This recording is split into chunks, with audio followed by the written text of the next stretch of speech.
আজিৰ দিনটোত এনেকুৱা হ'ব বুলি আমি একদমেই ভবা নাছিলোঁ। কথাটো হ'ল নতুনকৈ ঠিক কৰা নামঘৰ ভাগত আজি প্ৰথমটো বৰসভা।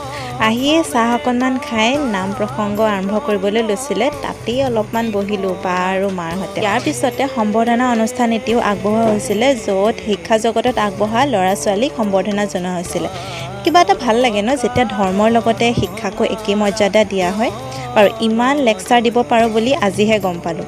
নামো ভাগিলে, প্ৰসাদো পালোঁ, কিন্তু মই এটা বস্তু নাপালোঁ। আপোনালোকেতো দেখিছেই, এইবোৰ বাৰু চলিয়ে থাকিব, কিন্তু আমি খাই থাকোঁতে আমি আচৰিত, মাতটো কিবা চিনাকি লাগিছে।